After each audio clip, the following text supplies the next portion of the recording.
Bowling action পরীক্ষায় টানা দ্বিতীয়বার ফেল করায় আন্তর্জাতিক ক্রিকেটে বল করা থেকে নিষিদ্ধ হয়েছেন সাকিব আল হাসান। পাশ করার আগ পর্যন্ত আন্তর্জাতিক ক্রিকেটে আর বল করতে পারবেন না সাকিব। আপাতত ব্যাটার হিসেবে খেলতে পারবেন সব ধরনের ঘরোয়া এবং আন্তর্জাতিক ক্রিকেটে।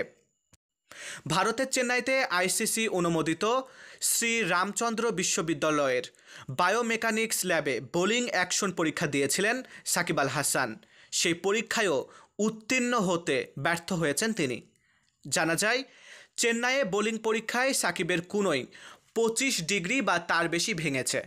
যদিও আইসিসির নিয়ম অনুযায়ী একজন বোলার সর্বোচ্চ 15 ডিগ্রি পর্যন্ত তার কুনোই বাঁকাতে পারবেন। তবে চাইলেই সাকিব যে কোনো সময় বসতে পারবেন বোলিং অ্যাকশন শোধরানোর পরীক্ষায়, কিন্তু এতে পাশ করলেও থাকবে নো বল ডাকার ঝুঁকি।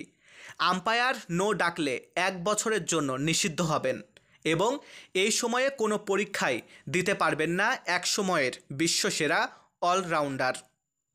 বোলিং অ্যাকশন শোধরানোর পরীক্ষায় পাশ করতে না পারার কারণে চ্যাম্পিয়ন্স ট্রফির দলেও সাকিবের থাকা হচ্ছে না। মারুফ হাসান বিশাল, বাংলার 10।